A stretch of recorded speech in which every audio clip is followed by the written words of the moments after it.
kita bahas tentang kitab Fathul Bari sebagai syarah dari Sahih Bukhari. Sekarang adalah bab ma yajuju minat tasbihi wal hamdi fi sholatil rijal. Ucapan mengenai tasbih atau hamdalah dalam sholat untuk kaum laki-laki. Hadis yang pertama, haddatsana Abdullah bin Maslamah, haddatsana Abdul Aziz bin Abi Hazim, an abihi an Sahal radhiyallahu anhu. Qala berkata Sahal, kharaja telah keluar an-nabiyyu Nabi sallallahu alaihi wasallam yuslihu mendamaikan, mengislahkan baina Bani Amr bin Auf antara Bani Amir bin Auf wahanat dan telah dekat as-salatu sholat.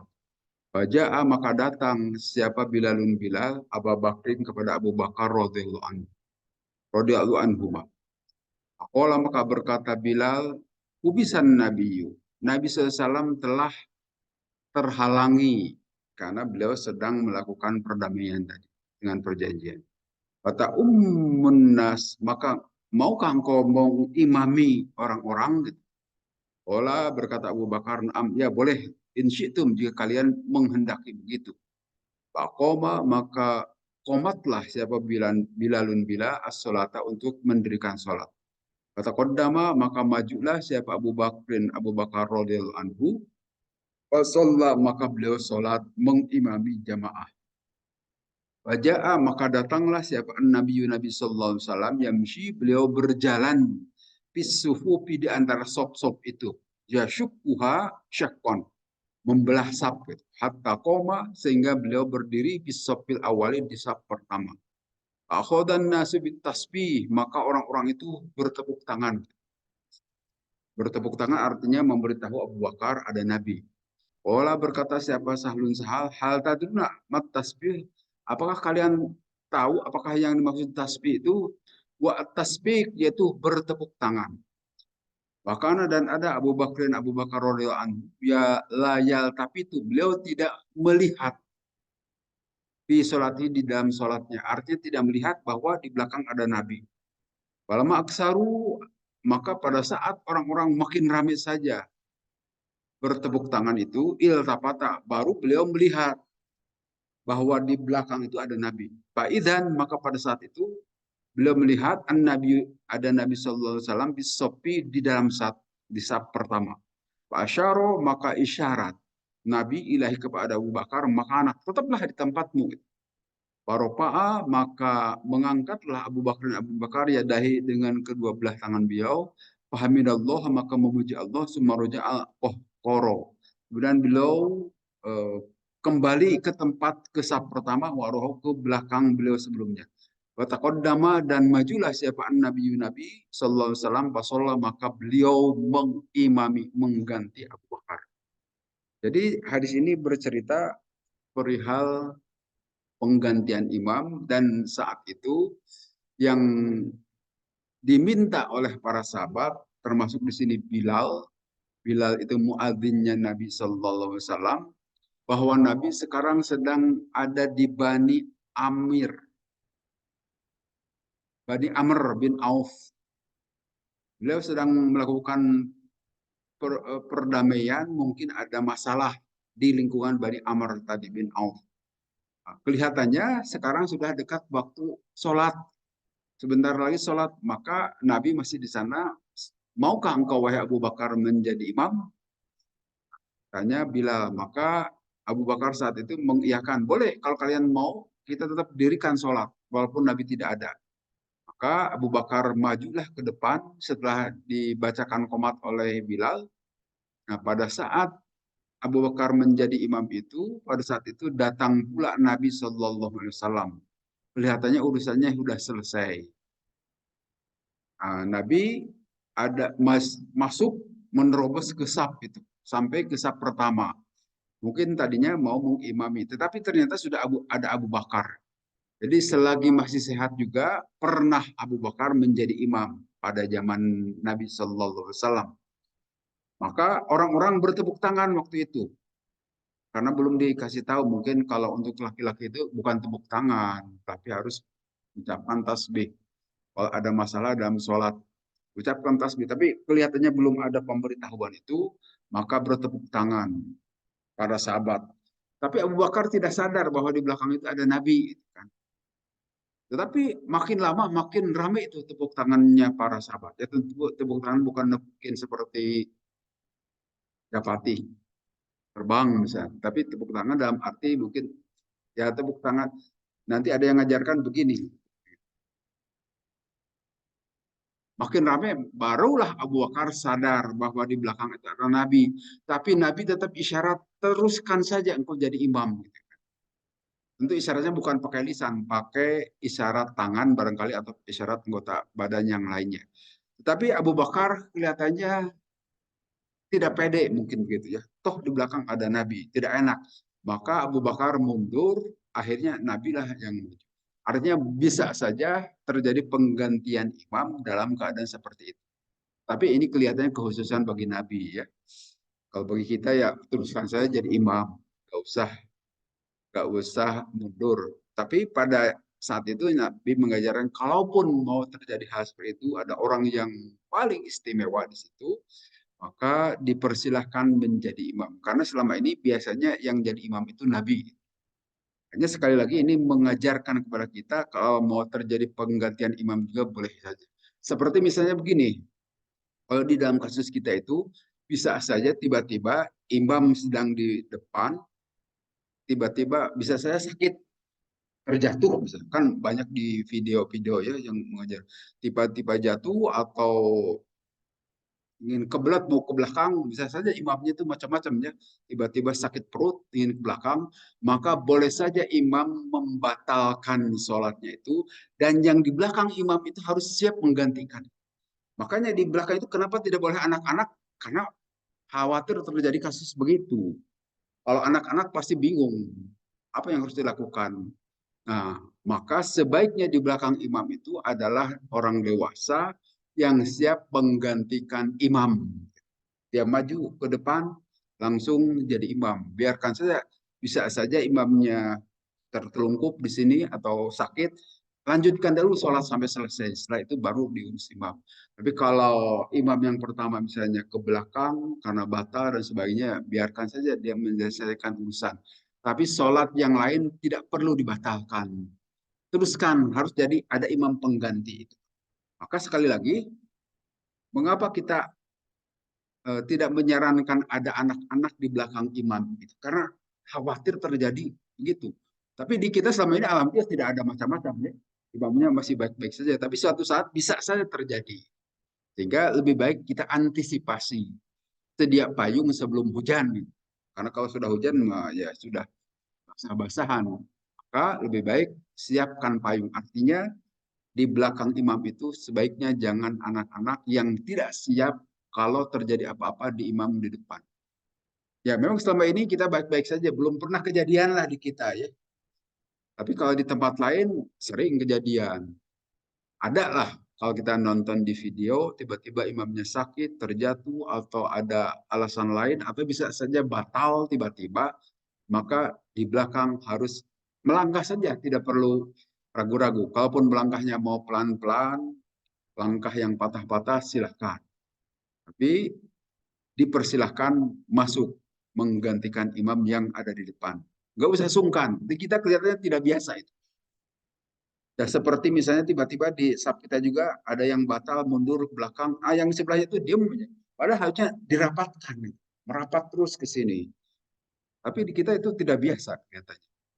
Nah, nanti kalau ada orang yang menggantikan dari belakang mau maju ke depan juga boleh, atau mau dari sini merapat cepat, nanti yang paling itu kosong, majulah yang dari belakang ke depan. Nah, kegiatan seperti itu tidak biasa di kita, sehingga aneh rasanya gitu.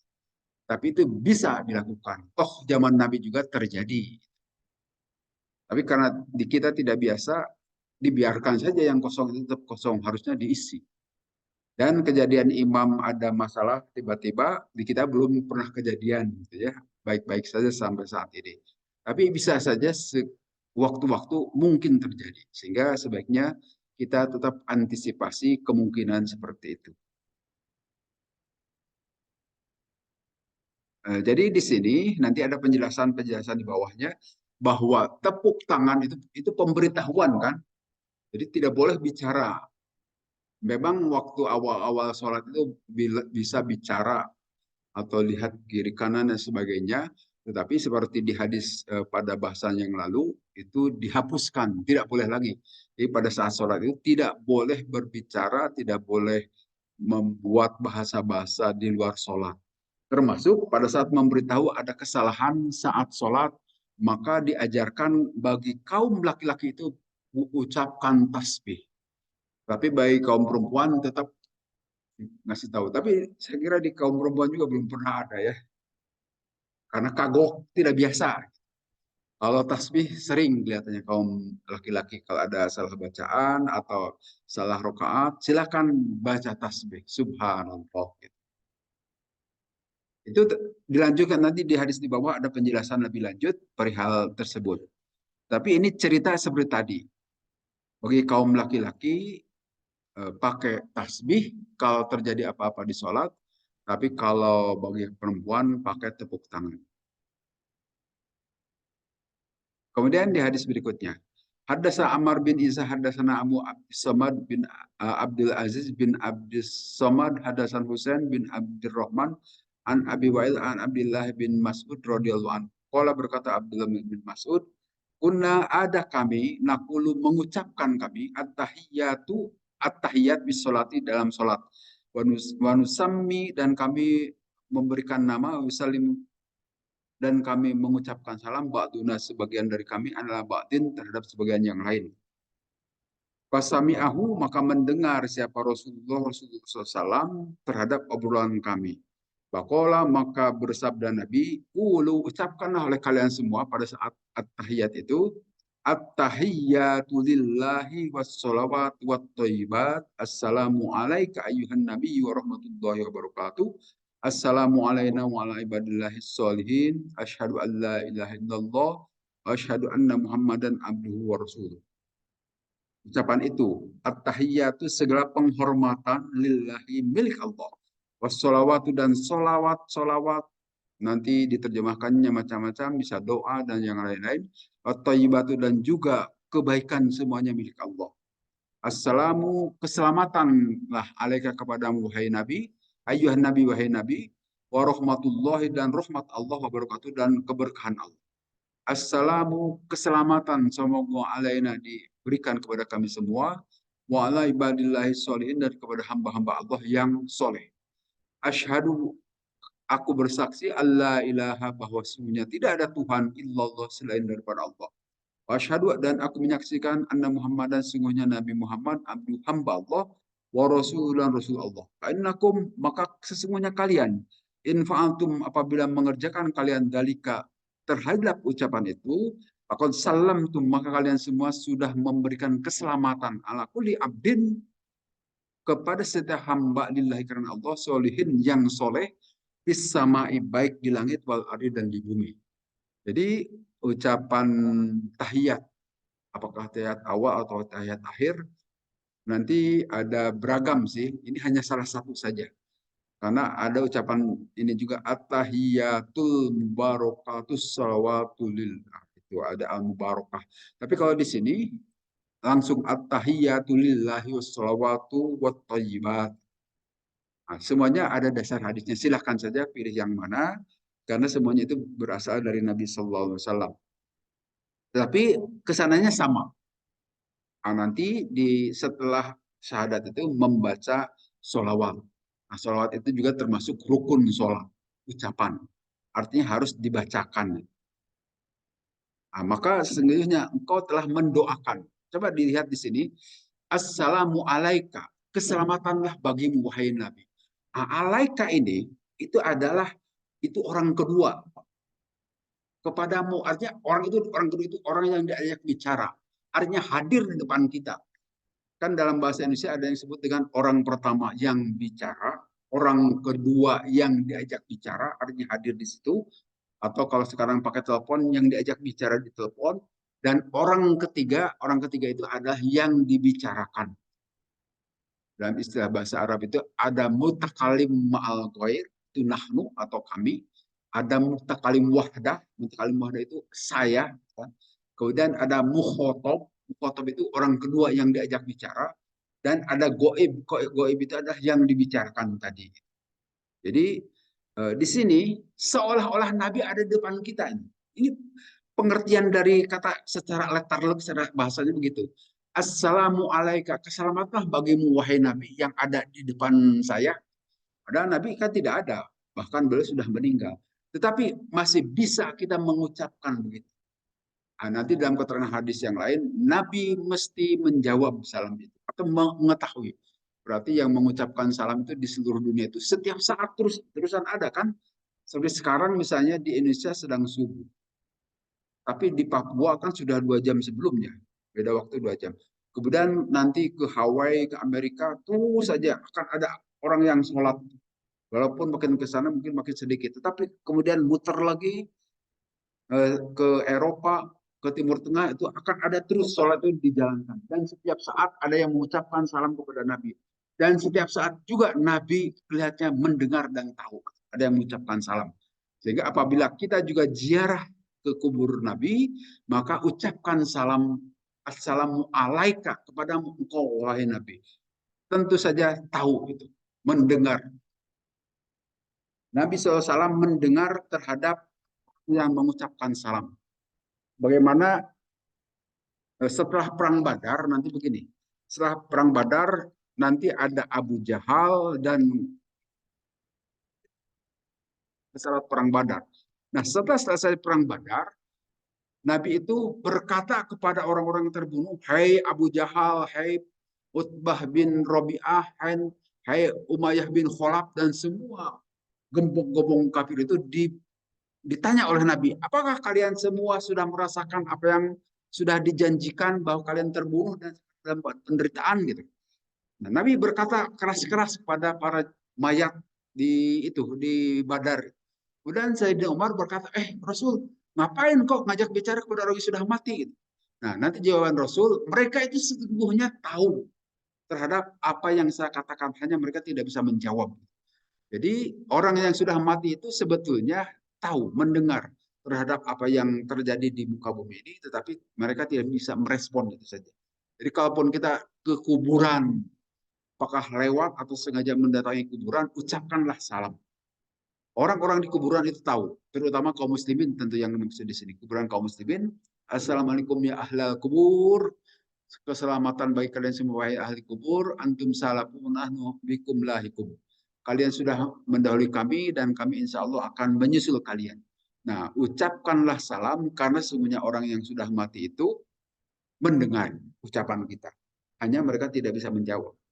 Kalaupun menjawab, kita yang ketakutan gitu kan. Tapi yang jelas, seperti di sini diajarkan oleh Nabi, kita ucapkan salam secara langsung, seolah-olah Nabi ada di hadapan kita. Baru setelah itu kita mengucapkan salam keselamatan bagi hamba-hamba Allah yang soleh. Nah, tentu berarti kalau kita termasuk hamba Allah yang soleh, selalu kita juga didoakan oleh kaum muslimin.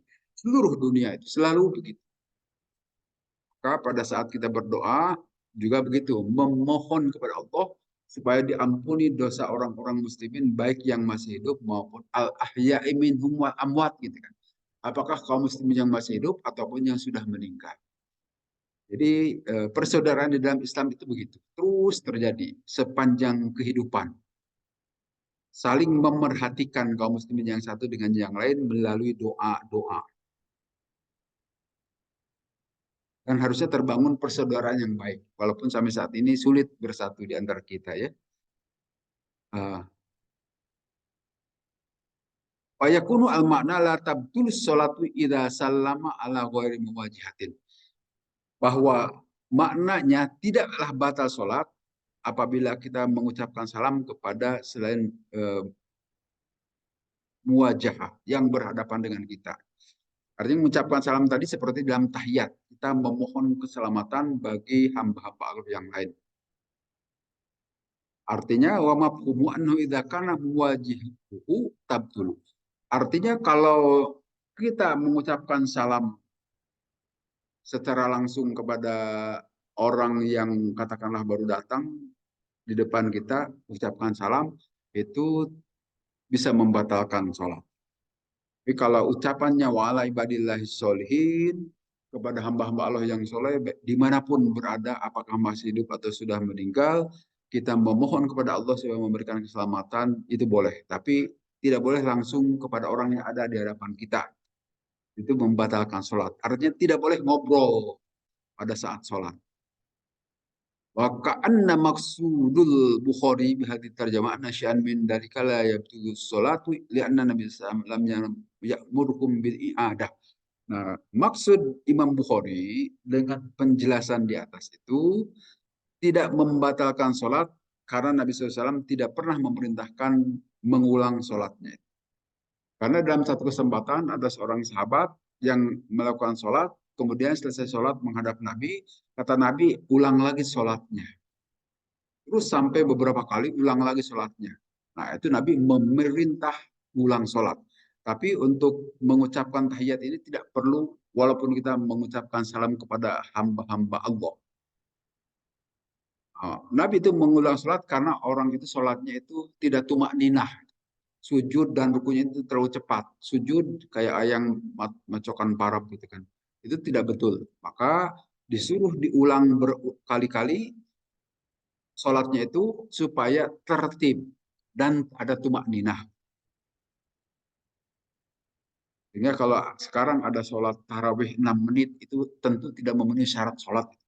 Rukun sholat tidak ada itu. Mesti tidak tidak ada tumak ninah itu. Mesti rukunya itu begini. Itu tidak benar sebetulnya. Secara rukun sholat itu benar. Tapi itu yang dilakukan di pesantren-pesantren itu aneh kan. Mereka itu ngaji mesti ngaji kitab Safinah, Fathul Mu'in yang mengharuskan ada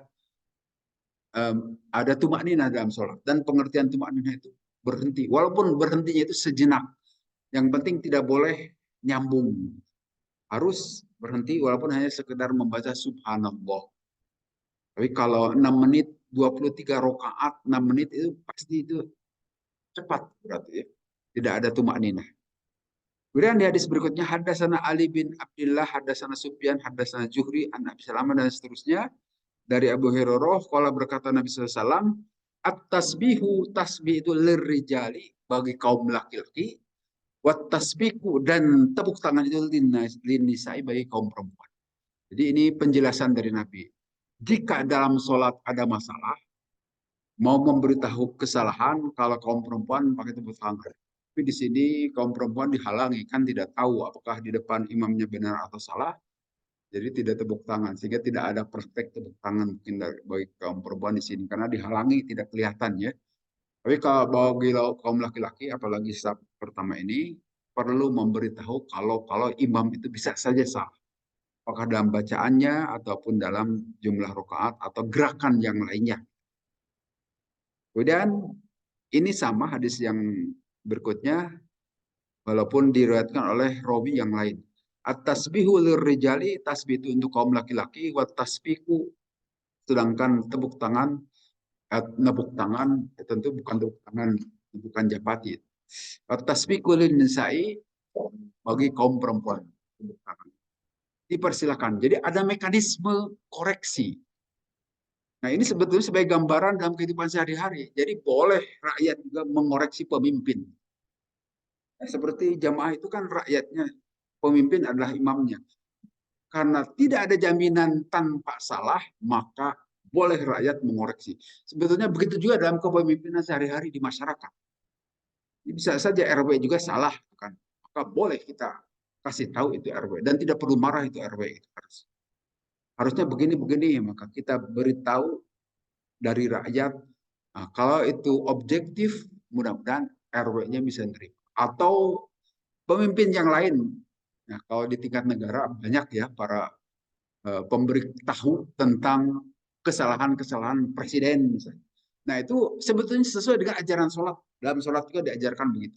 Dalam ibadah saja boleh ada koreksi dari rakyat. Walaupun ada tata caranya, tidak boleh sembarangan. Jadi silakan beritahu dengan cara-cara yang baik, Mungkin kebaikan di kita itu harus menggunakan demo, ya dipersilahkan, harus dengan demo juga. Walaupun di negara Saudi Arabia itu tidak boleh ada demo. Itu keyakinan lain lah ya. Tapi kalau di kita itu, kalau diberitahu dengan lisan tidak pernah mendengar, maka harus dengan demo. Kalau ternyata dengan demo juga tidak mau mendengar, maka dengan people power dipersilahkan. Dibolehkan. Kalau betul, karena hadis lain nanti. Orang yang bagi itu adalah orang yang berkata apa adanya di depan sultan yang jair, yang dolim, di depan penguasa yang salah. Dipersilahkan saja. Kemudian hadis berikutnya babuman roja al kohor pislati atau nabi amrin. Bab kaitan dengan tadi penggantian imam. Di sini di hadis berikutnya haddatsana Bishr bin Muhammad akhbarana Abdullah qala Yunus qala Ajuri dan seterusnya dari Abu Bakar. Pada saat itu pada sholat subuh fil fajr yaumal isnin, pada sholat subuh fajar hari Senin, wa Abu Bakrin radhiyallahu anhu yusolli bihim. Abu Bakar saat itu menjadi imam pengganti Nabi karena Nabi saat itu sakit. Kalau tadi dalam keadaan sehat Nabi, tapi beliau ada halangan. Tapi kalau sekarang Nabi SAW dalam keadaan sakit, yang sebetulnya sakit ini menjadi sakit terakhir sampai Nabi wafat pada hari itu ya. Bapak Ja'ahum maka mengagetkan kepada kepada para sahabat dan Abu Bakar siapa Nabi SAW. Qad kasyafa, waktu itu Nabi telah membukakan sitro hijrotin, kelambu kamarnya Aisyah, kelambu Siti Aisyah radhiyallahu anha. Karena kita tahu pada saat Nabi sakit keras itu di akhir-akhir kehidupan beliau, beliau minta izin kepada para istri yang lain, saya akan tinggal di rumah Siti Aisyah. Nah, para istri yang lain mengizinkan. Wanadharu ilahi, maka waktu itu Nabi melihatlah kepada para sahabat yang sedang sholat di masjid. Wahum pun waktu itu bersap-sap, jadi hampir penuh barangkali di masjid. Kita tahu Nabi SAW itu di samping masjid itu rumahnya. Jadi kelihatan. Kemudian patabas sama maka Nabi tersenyum. Dia aku tertawa waktu itu Nabi SAW. Karena mungkin senang melihat para sahabat sedang sholat diimami oleh Abu Bakar. Panakaso maka saat itu Abu Bakar juga Panakaso maka agak mundur gitu. Abu Bakar radhiyallahu anhu ala akibaihi ke belakang beliau wadonna dan menduga Abu Bakar anna Rasulullah bahwa semuanya Rasulullah SAW yuridu berkehendak ayukhrija untuk keluar sholat untuk ikut sholat berjamaah. Wahum al muslimuna wahamma dan menduga siapa al muslimuna kaum muslimin ayat tatinu mereka terganggu fi sholatihim dalam sholatnya. Parhan karena kegembiraan bin Nabi dengan sembuhnya Nabi SAW. Hina ro'ahu pada saat mereka melihat Nabi membuka tirai gitu kan, tirai di kamar Siti Aisyah. Pada saat itu Nabi sedang berbaring. Nah, kemudian kelihatan oleh para sahabat, kelihatannya Nabi mau masuk ke masjid. Maka saat itu Nabi SAW berisyarat asyara biyadi. Maka Nabi SAW berisyarat dengan tangannya an atimu bahwa teruskan saja sholat. Itu madakhola kemudian masuk lagi Nabi al-hujrat ke dalam kamar wa arho dan menutup al-sitro terhadap kelambu tadi atau tirai tadi. Watu wufia dan akhirnya wafatlah Nabi dzalika yauma pada hari itu. Ini hari terakhir Rasulullah SAW. Seperti kita ketahui, pada saat itu Rasulullah SAW itu sakit keras sampai-sampai beliau tidak mampu lagi datang ke masjid untuk mengimami sholat. Nah, saat itu Nabi SAW berkata kepada Siti Aisyah, Aisyah perintahkanlah Abu Bakar, bapakmu itu, untuk mengimami jamaah sholat. Tapi kata Siti Aisyah, wahai Rasul, Abu Bakar itu tidak tahan kalau jadi imam itu mesti nangis kalau baca Al-Quran itu. Sehingga bisa saya terganggu itu jamaah itu dengan yang nangisnya Abu Bakar. Bagaimana kalau diganti dengan Umar saja, Sayyidina Umar? Tapi kata Nabi, jangan, tetap biar Abu Bakar saja yang menggantikan jadi imam. Jadi Nabi SAW tidak setuju kalau digantikan Umar. Tetap harus Abu Bakar yang jadi imam. Saat itu Nabi SAW berulang memerintahkan kepada Siti Aisyah supaya Abu Bakar yang jadi imam, pengganti beliau, dan tidak mengizinkan selain Abu Bakar. Maka saat itu Abu Bakar berkali-kali menjadi imam saat Nabi dalam keadaan sakit keras. Nah, pada hari terakhir, hari Senin, jadi tertulis di sini jelas di hadis bahwa Nabi itu meninggal pada hari Senin, tanggal 12 Rabiul Awal, lebih jelasnya nanti. Pada tahun ke-11 Hijrah. Nabi SAW meninggalnya itu tahun ke-11 Hijrah, tanggal 12 Rabiul Awal, artinya bulan Mulud, pada hari Senin. Nanti beliau baru dikuburkan hari Rabunya. Padahal kata Nabi SAW, jangan terlalu lama menyimpan jenazah, itu harus segera dikuburkan. Tapi karena waktu itu sahabat ribut dengan usulan kekhalifahan, kepemimpinan, jadi musyawarah dulu di Sakifah Bani Sa'idah, sehingga jenazah Nabi terabaikan. Yang menunggu saat itu adalah Sayyidina Ali dan keluarga beliau. Nah, nanti baru hari Rabu dikuburkan jenazah Nabi SAW. Nah, saat terakhir itu, hari Senin, yang menjadi imam sholat subuh itu Abu Bakar lagi. Nah, tetapi pada saat sholat tiba-tiba Nabi membuka tirai. Gitu. Mungkin beliau dalam keadaan segar, sehat. Dan disebutkan di sini, patabas sama yang Nabi tersenyum. Tersenyum dan tertawa. Artinya senang mungkin melihat para sahabat yang sedang melakukan sholat dan diimami oleh Abu Bakar. Sehingga nanti Abu Bakar juga menduga bahwa Nabi akan masuk ke masjid. Tetapi ternyata tidak jadi Nabi masuk ke masjid. Beliau bahkan berisyarat, teruskan saja sholat. Teruskan Abu Bakar jangan mundur kok mengimami jamaah. Kemudian Nabi masuk lagi ke kamarnya, kemudian menutup tirai tadi, dan itulah hari terakhir Nabi Shallallahu Alaihi Wasallam meninggal pada hari Senin. Jadi memang seperti yang kita ketahui kan selama ini, kadang-kadang orang sakit keras, tetapi tiba-tiba kelihatan segar bugar, seperti orang sehat. Ini pernah juga terjadi pada kakak saya dulu itu. Pada saat di Rumah Sakit Hasan Sadikin, tahun 87, saya belum di sini, si mahasiswa. Tiba-tiba pada hari-hari terakhir itu segar bugar gitu Pak. Seolah-olah sembuh saja. Nah, kemudian akhirnya diajak pulang, saya ternyata meninggal setelah itu. Nah, biasa kelihatannya mungkin suka terjadi seperti itu, bahkan terjadi pada Nabi juga.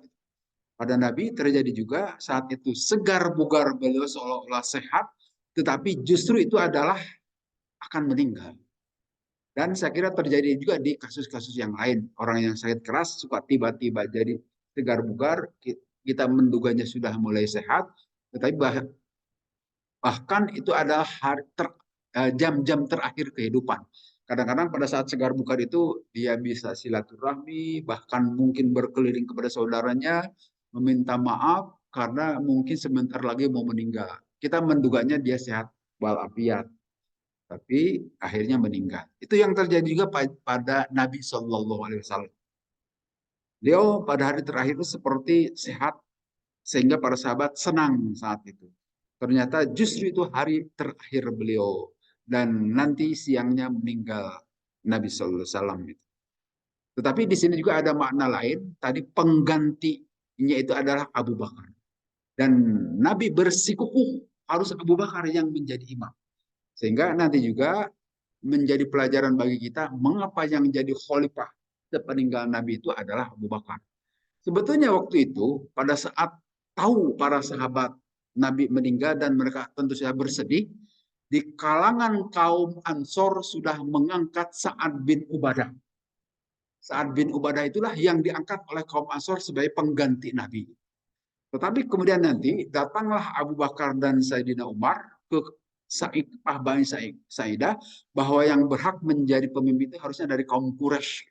Nah, kemudian saat itu Abu Bakar mengangkat dua sahabatnya, yaitu Umar bin Khattab dan Abu Jarrah, Abdullah bin Abu Jarrah, Ubaidillah bin Abi Jarrah, diangkat dua tangan. Silahkan oleh kalian pilih di antara dua orang ini siapa yang harus jadi pemimpin itu. Apakah Sayyidina Umar atau Ubaidah bin Abi Jarrah yang akan menjadi pemimpin kalian. Ini dari orang Quraisy. Tetapi akhirnya Sayyidina Umar tidak pede. Waduh, saya tidak sanggup jadi pemimpin kalau rakyat saya ada yang paling baik, yaitu Abu Bakar. Akhirnya Sayyidina Umar mengangkat tangan Abu Bakar. Jadi inilah pemimpin kita. Dan akhirnya berbaiatlah para sahabat dari kalangan Ansor maupun Muhajirin terhadap kepemimpinan Abu Bakar. Tetapi saat itu Sayyidina Ali sedang tidak ada di Saqifah Bani Sa'idah, adanya di rumah Nabi, sedang menunggu jenazah Nabi. Tetapi akhirnya Sayyidina Ali juga berbaiat kepada Abu Bakar. Jadi klaim Syiah bahwa yang harus jadi pemimpin itu Sayyidina Ali itu salah besar. Karena sejarah mengatakan Sayyidina Ali juga berbaiat kepada Abu Bakar gitu kan. Sehingga Sayyidina Ali juga setuju. Demikian juga nanti dibuktikan dalam hal kedua ya, pada saat Sayyidina Umar terbunuh setelah beliau jadi khalifah, karena Sayyidina Umar itu langsung diangkat oleh Abu Bakar menggantikan beliau pada saat beliau mau menjelang wafat. Inilah pengganti saya Umar. Tetapi Sayyidina Umar kurang lebih 10 tahun jadi khalifah Amirul Mukminin, saat itu dibunuh oleh Abu Lu'lu, orang Persia yang sekarang jadi pusatnya Syiah. Abu Lu'lu. Kemudian Sayyidina Umar mengangkat 6 orang untuk memilih khalifah berikutnya. Di antaranya ada Sayyidina Ali, ada Utsman bin Affan, ada Sa'ad bin Abi Waqqas, kemudian ada beberapa 3 orang sahabat lagi. Tolong di antara kalian berenam itu tentukan kekhalifahan berikutnya. Sehingga nanti terpilih jadi Sayyidina Utsman. Nah, pada saat itu ada Sayyidina Ali. Dan Sayyidina Ali tidak ditunjuk jadi khalifah kan. Dan tidak protes Sayyidina Ali juga.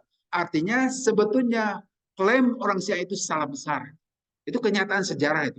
Ditulis dalam sejarah seperti itu. Bahwa Sayyidina Ali saat itu juga menerima membaiat Sayyidina Utsman, termasuk membaiat Sayyidina Umar, termasuk membaiat Sayyidina Abu Bakar.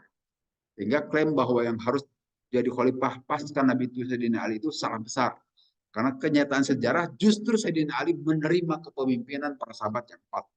Baru nanti setelah Sayyidina Utsman terbunuh, Sayyidina Ali diangkat.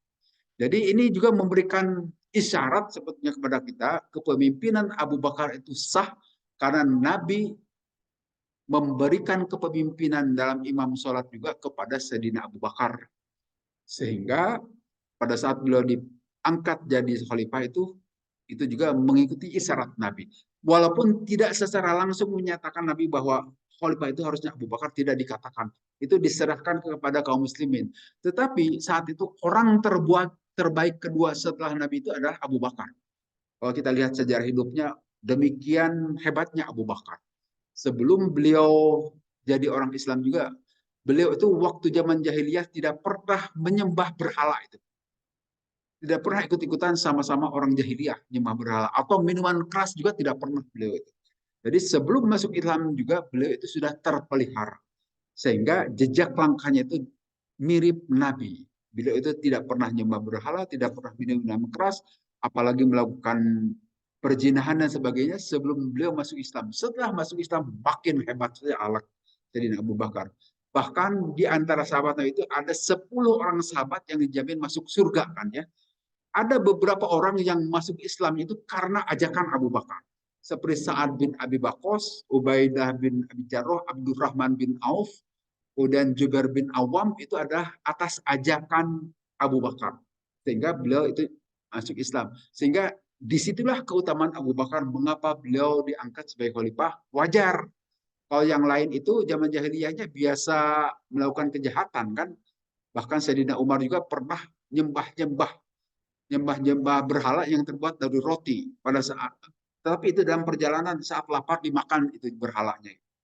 Jadi itu kelucuan Sayyidina Umar. Tapi kalau Abu Bakar tidak pernah seumur hidupnya, baik zaman jahiliyah apalagi zaman Islam, melakukan penyembahan terhadap berhala. Sehingga wajar mengapa Abu Bakar diangkat sebagai khalifah, karena itu orang terbaik setelah Nabi pada saat itu.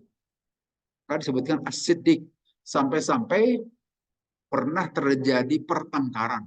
Di antara para sahabat juga pernah bertengkar. Jadi kalau di kita terjadi perselisihan, ya biasalah para sahabat saya bertengkar, seperti pertengkaran antara Sayyidina Umar dengan Abu Bakar. Ya tentu ada masalah, sehingga terjadi clash lah gitu. Kemudian tentu saja Abu Bakar mengadu kepada Nabi. Dan Abu Bakar minta maaf pada Umar. Gitu. Tapi Sayyidina Umar tidak memaafkan. Akhirnya Abu Bakar laporlah kepada Nabi. Nah, pada saat itu datang juga Sayyidina Umar. nyari Abu Bakar, mungkin ada mau penyelesaian masalah, tapi beliau tidak didapati. Akhirnya Sayyidina Umar datang ke rumah Nabi, ternyata sudah ada Abu Bakar.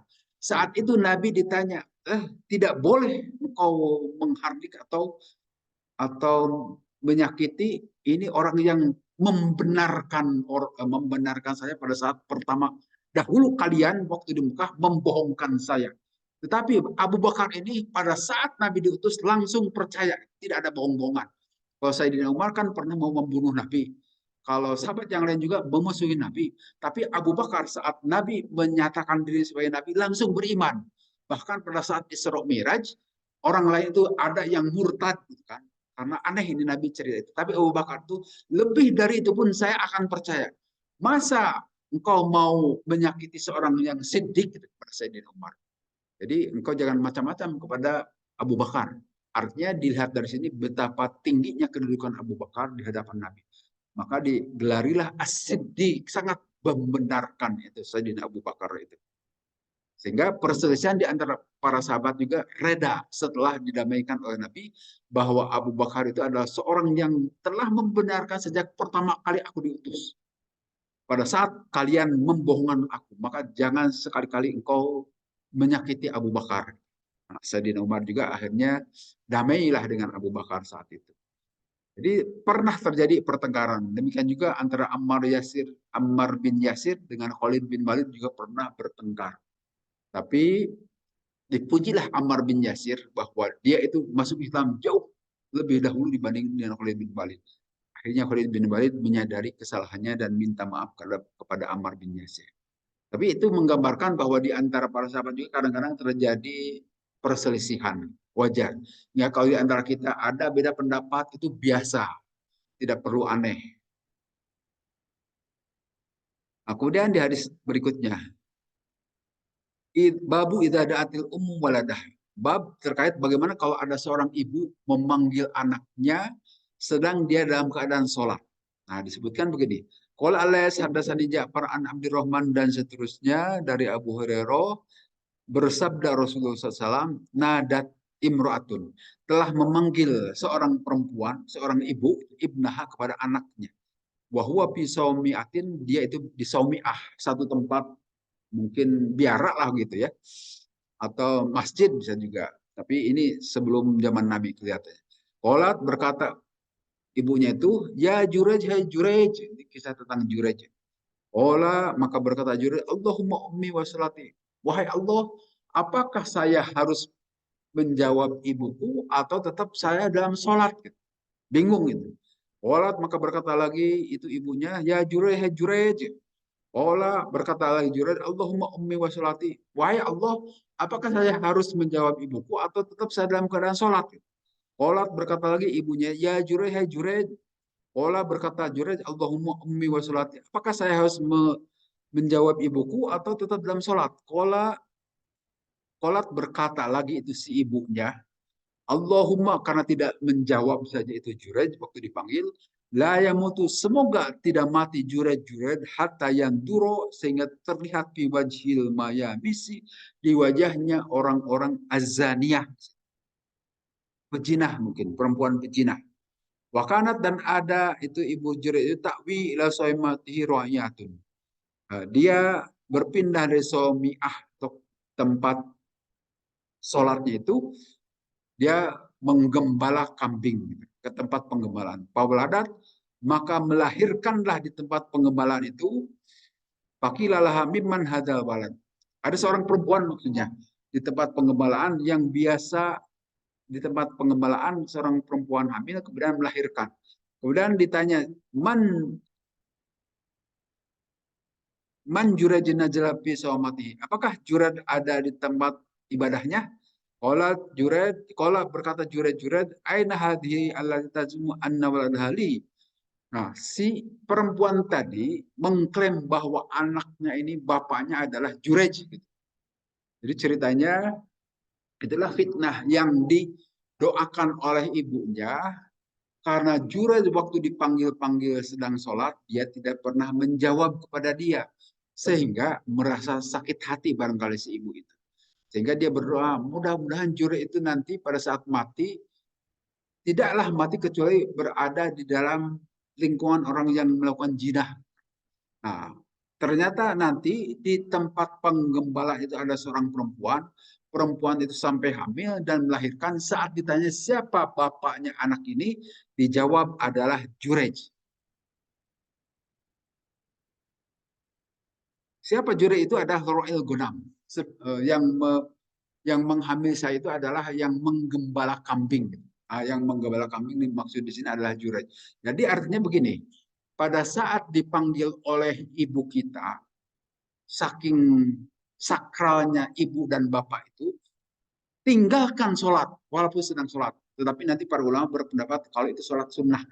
Jadi kalau kita di rumah sedang sholat sunat duha atau sholat sunat yang lain, tiba-tiba ibu kita manggil, hai Asep, bisa gitu, hai Ujang gitu kan. Nah, lebih baik batalkan itu sholat sunnah. Tapi kalau sholat fardu nggak usah, teruskan saja. Dan sholat fardu kan di masjid. Nah, batalkan itu sholat sunat, lebih baik jawab itu panggilan ibu. Itu yang idealnya tuh. Sudahkah begitu kita? Saya kira belum juga sebenarnya. Tidak gampang itu Pak. Mungkin kita lebih memilih sholat. Termasuk kita para ibu juga kalau dipanggil ibunya harus begitu. Tetapi dengan catatan jika itu sholat sunnah. Kalau barangkali di rumah tiba-tiba ibu kita manggil-manggil, walaupun manggilnya sepele sekedar nyuruh makan gitu kan, tapi lebih baik jawab dahulu, jangan terus sholat. Kelihatannya kita tidak tega, terus saja sholatnya. Nah, bagusnya itu pada saat sholat, apalagi kalau kita sedang main-main, tempat main sedang poli, tiba-tiba ibu kita manggil, harusnya dipenuhi dulu panggilan ibu kita. Tapi ini sangat ideal, kelihatannya belum ada di antara anak-anak kita yang sehebat begitu. Tapi ketentuan agama begitu, jika ibu kita memanggil, jawab setidaknya. Direspon, jangan dibiarkan. Tapi kebanyakan di kita disuruh makan aja, susahnya minta ampun, tidak jawab-jawab itu anak. Kelihatan karena belum tahu, belum mengerti tata krama. Ibu itu memang di sini 3 kali dibandingkan dengan bapak ya. Jadi kalau mau berbuat baik kepada ibu, kalau ibu dikasih 75, bapak mah cukup 25 itu. Sepertiganya, seperempatnya saja. Kalau 3/4-nya kasihkan kepada ibu kita. Tentu bagi para ibu, ibu itu ditaati seperti itu pada saat kita belum bersuami para ibu. Tapi kalau sudah bersuami, yang harus ditaati adalah suaminya, bukan ibunya. Kalau sudah nikah. Tapi kalau sebelum nikah, silakan kepada ibu bapak. Karena kalau seorang perempuan sudah dinikahi, itu kan sudah ada ijab kabul antara bapak sebagai wali dengan si suami. Saya nikahkan, itu artinya sama dengan menyerahkan seluruh urusan kepada si suami. Sehingga hidup mati si istri itu di dalam tanggung jawab suami. Termasuk ketaatan kepada orang tua itu harus seizin si suami. Idealnya begitu. Walaupun kita kadang-kadang tanpa minta izin suami, suka-suka kita saja ya, dan prakteknya begitu. Tapi teorinya seharusnya harus dengan izin suami dan suami mengizinkan, membolehkan. Kalau tidak itu tidak jadi kebaikan. Kita durhaka kepada suami walaupun berbuat baik kepada orang tua. Tapi kalau laki-laki walaupun sudah menikah tetap harus berbuat baik kepada ibu dan bapak. Tidak perlu harus izin istri. Jadi kalau kita mau memberi uang bulanan boleh tanpa sepengetahuan istri juga. Tapi kalau istri harus dengan izin suami. Nah, ini kelihatannya dalam rumah tangga kita kadang-kadang tidak diketahui. Tetapi begitulah idealnya sebaiknya. Hingga kita berbuat baik seperti hadis ini bagi para istri, bagi para perempuan, kalau belum nikah, penuhilah panggilan ibu. Tapi kalau kita sudah nikah, kita harus lebih mendahulukan kepada suami. Karena tanggung jawabnya lebih besar di suami. Nanti juga di akhirat yang akan dimintai pertanggungjawaban itu para suami, para ibu tenang-tenang saja. Itu saya kira hadis yang terkait dengan penghormatan kepada ibu dan bapak. Kemudian di hadis berikutnya, Haddatsana Abu Nu'aim haddatsana Syaiban an Yahya an Abi Salamah qala haddatsani Mu'aikib anna Nabi sesungguhnya Nabi sallallahu alaihi wasallam qala fir rajuli berkata perihal seseorang yusawi yang menghilangkan atroba itu debu atau tanah yasjudu pada saat dia sujud. Ola in kunta fa'ilan fawahidatan. Kalaupun mau menghilangkan debu saat sujud, cukup sekali saja. Artinya gini, dahulu ini lantai masjid itu belum pakai karpet. Itu masih tanah saja. Masjid Nabawi pun begitu. Jadi bukan di karpet seperti saat ini. Kalau saat ini ya sudah enak pakai karpet atau ada temboknya. Zaman Nabi itu belum, masih tanah. Nah, sehingga pada saat sujud bisa saja banyak kerikil-kerikil kecil nempel di wajah. Nah, kalau ada kerikil nempel di wajah, kalaupun mau diusap cukup sekali saja. Artinya bisa saja pada saat sujud kedua itu nempel lagi kerikil. Biarkan. Nah, ini yang menjadi dasar nanti dalam madhab Syafi'i. Ini tarang kita, apa dahi kita tidak boleh tertutup saat sujud, harus dibuka. Saya sudah berulang kali menjelaskan di sini. Tapi ada saja yang bandel, tetap saja ditutup itu saat. Bahkan topi itu dijadikan penutup dahi itu. Itu tidak sah sujudnya dalam madhab Syafi'i. Harusnya dibuka seperti ini kan saat sholat. Tapi di luar sholat silahkan ditutup kembali. Nah, ini yang menjadi dasar salah satunya. Karena apa? Itu anggota sujud itu adalah salah satunya ini dahi. Jadi harus terbuka. Karena ini bukan aurat. Silakan kaum perempuan saja pada saat ihram yang pakai cadar itu harus dibuka cadarnya itu. Termasuk tidak boleh ditutupi ini sarangnya itu kan bukan bukan aurat. Jadi harus dibuka saat sholat. Kecuali lutut, kalau lutut itu masuk aurat harus ditutup. Atau kalau kita pakai kaos kaki, itu boleh juga pakai kaos kaki. Itu tidak terbuka. Jadi pada saat sujud, hati-hati sekali lagi, kalau yang biasa pakai kopiah ditutup begini, saat mau sholat, dibukakan begitu. Gitu. Atau pakai penutup yang lain juga. Ini harus terbuka. Karena kalau ada yang menutupi, tidak boleh terhalang pada saat sujud.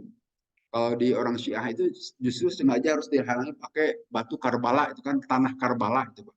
Yang dicetak bagus-bagus dipakai untuk tempat sujud. Wah, itu menyalahi sunnah Nabi. Tidak boleh dihalangi antara dahi dengan tempat sujud harus terbuka. Sehingga kalaupun ada kerikil itu dibiarkan karena masuk dari bagian dahi. Maka berulang kali saya sampaikan sebaiknya pada saat sujud tidak boleh dihalangi dengan benda yang bisa berubah. Karena berubah tempat, berubah. Nah, karena benda yang berubah itu nanti dianggap bagian dari dahi ini. Seperti sajadah kecil itu kan bisa berubah. Maka sebaiknya hati-hati. Saya tidak melarang. Tapi hati-hati bisa saja pada saat sujud itu bergoyang-goyang atau bergerak-gerak itu. Sehingga sebaiknya tidak perlu digunakan. Kalaupun mau pakai sajadah, sajadah yang nyambung sampai ke kaki gitu. Itu yang pas dalam madhab Syafi'i. Tapi di kita biasa bawa saja kecil, ya silahkan itu tanggung jawab kalian Anda semua nanti di hadapan Allah.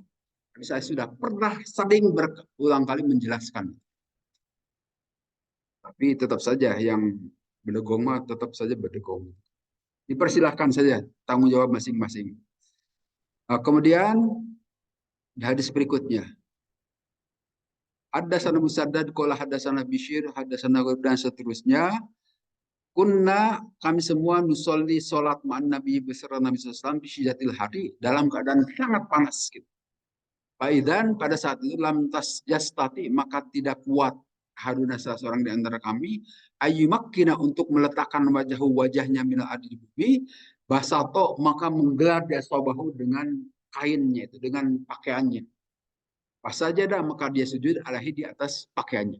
Jadi ya seperti kita biasa kalau sholat di tanah itu biasa zaman Nabi. Kalau kita kan sekarang tidak pernah lagi sholat di atas tanah ya. Di lapang juga mesti ya sudah di tembok atau pakai sajadah. Nah, kalau zaman Nabi itu biasa sholat di atas tanah karena belum banyak ada sajadah, belum ada karpet. Nah, tetapi pada saat panas tidak kuat juga para sahabat. Maka salah satu cara itu menggelar sajadah. Tapi sajadahnya bukan sajadah seperti zaman kita, tapi pakaiannya digelar. Dipersilahkan. Hanya sekali lagi dalam madhab Syafi'i sebaiknya sajadah itu nyambung ke kaki, diinjak oleh kaki. Jangan berdiri sendiri, karena kalau berdiri sendiri khawatirnya ikut gerak-gerak, bisa saja ketebak angin atau bergerak dengan bergeraknya kepala kita, sehingga itu menjadi penghalang ini dahi kita terhadap tempat sujud. Tentu saja ini hanya kehati-hatian. Jadi kalau mau pakai juga dipersilahkan saja. Kemudian hadis berikutnya, babu ma yahudi min amal fi shalah. Haddatsana Abdullah bin Maslamah haddatsana Malik an Abi Nadhr an Abi Salamah an Aisyah dari Siti Aisyah radhiyallahu anha. Qalat berkata Siti Aisyah, kuntu ada aku ini amudu menjulurkan gitu. Rijli kakiku fi kiblatin Nabi di kiblat Nabi SAW. Bahwa pada saat itu Nabi yusolli sedang sholat.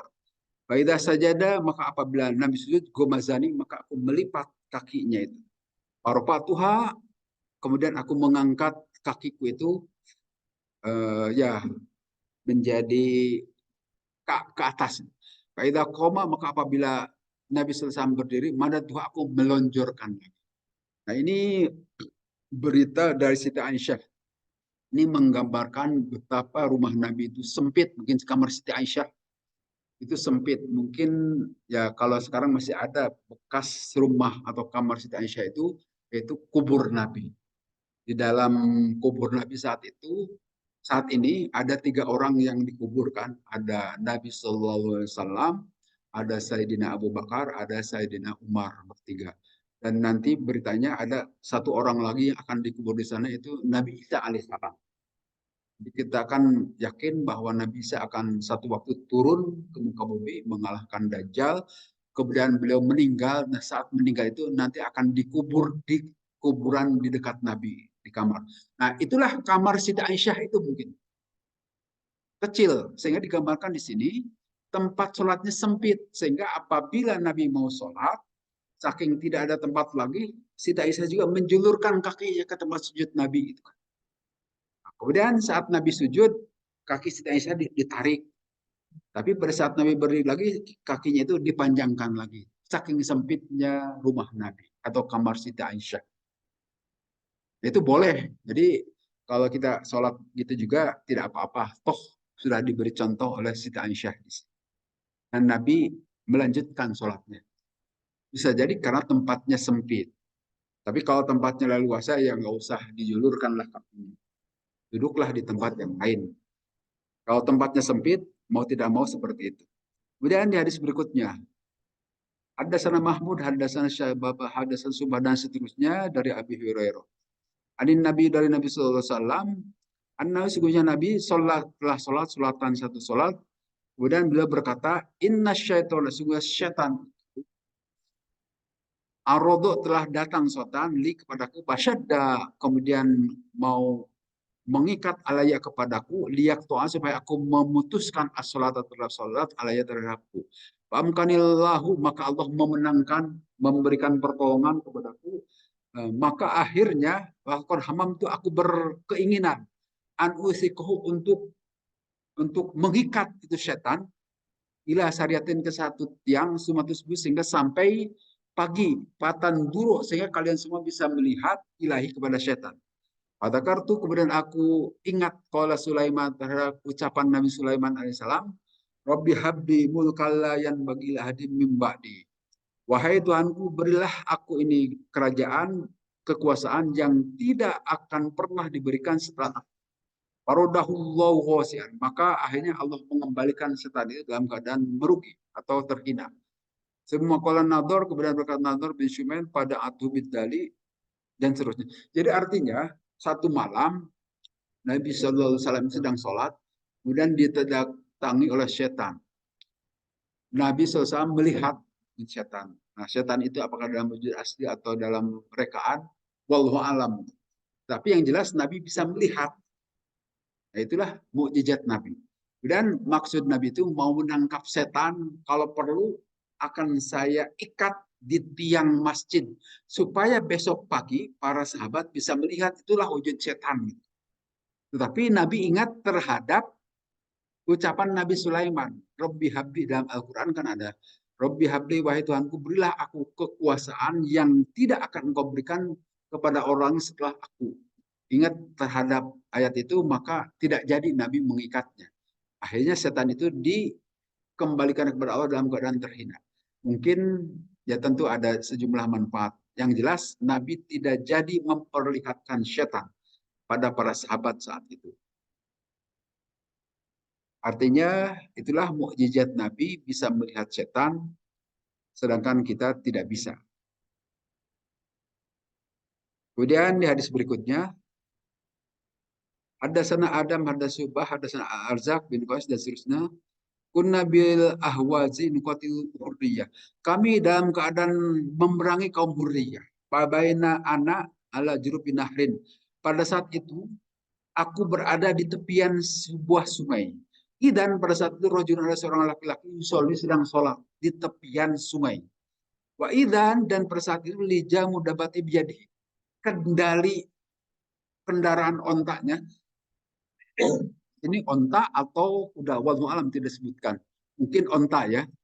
Dipegang sambil sholat sambil memegang onta gitu kan. Terus saja. Kemudian pajala tidak batu yunazi. Tetapi dabahnya itu atau binatangnya itu bergerak-gerak sana kemari.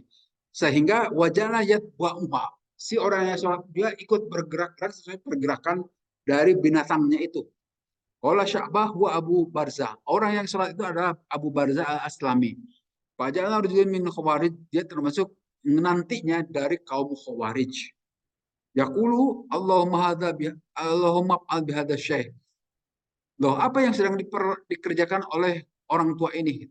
Maka pada saat selesai sholat, saya si syekh tadi mengucapkan sami'tu qaulakum. Saya mendengar ucapan kalian semua.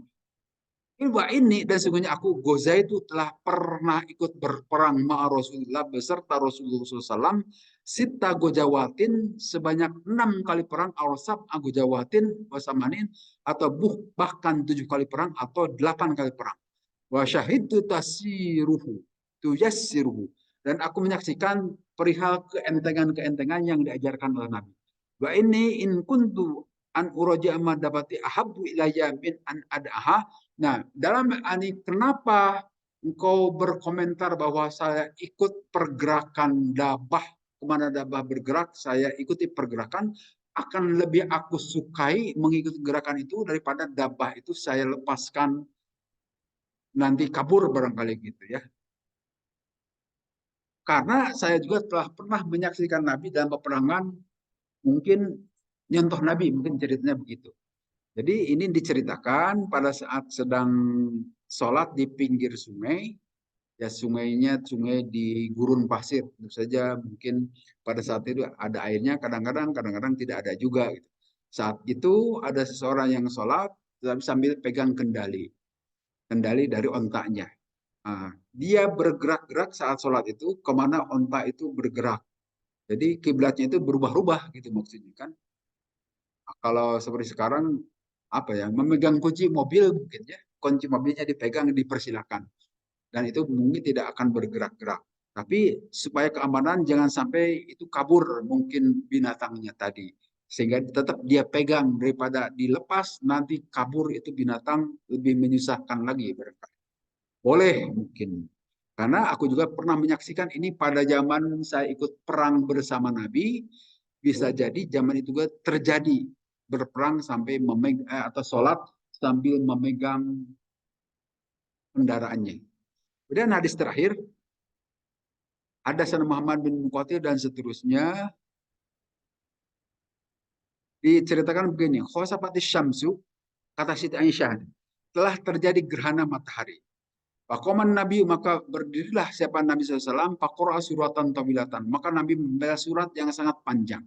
Summa roka'a fa'atola, kemudian ruku, dan rukunya juga panjang. Summa roka'a rosahu, kemudian Nabi mengangkat kepala beliau, summa staftaha, kemudian beliau membaca dengan surat yang kedua. Seperti kita ketahui, dalam surat gerhana itu mesti dua Fatihah, dua surat dalam satu rakaat. Sumaroka hatta kodoha wasajada. Kemudian beliau ruku sampai menyelesaikan dan akhirnya sujud. Kemudian di rakaat kedua juga begitu, 2 kali baca Al-Fatihah, 2 kali baca surat.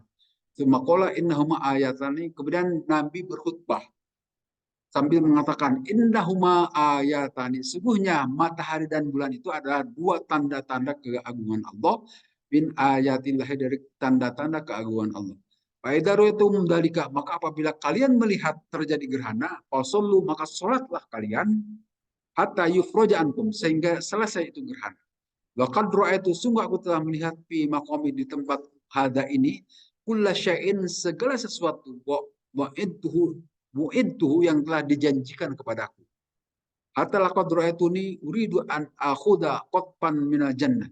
Sehingga pada saat aku melihat itu, di sini tentu yang dilihat itu adalah alam gaib, surga dan neraka, kan? Pada saat aku melihat surga, ingin aku mengambil segenggam atau saranggei gitu dari dari anggur minal dari surga. Hina ra'aitumuni, pada saat kalian semua melihat aku, ja'altu ataqaddamu, aku maju ke depan. Walaqad ra'aitu jahannam. Demikian juga aku telah melihat jahannam, yaftimu, yang melakukan penyiksaan mungkin di sini ya. Ba'duha ba'da bidohinin ra'aitumuni wa akhartu, yang pada saat itu terjadi penyiksaan yang terjadi di dalam jahanam pada saat kalian melihat aku. Nah, pada saat kalian melihat aku, pada saat itu aku sedang melihat kondisi-kondisi alam gaib tadi, surga dan neraka. Tapi tentu saja ini hanya diperlihatkan kepada Nabi. Para sahabat tidak melihat. Sehingga itulah mukjizat Nabi yang tentu beliau bisa melihat alam gaib. Kalau para sahabat tidak melihat, hanya beritanya saja dari Nabi. Kalau di luar Nabi baru bisa melihat nanti setelah masuk alam akhirat. Itu saja saya kira bahasan pada hari ini.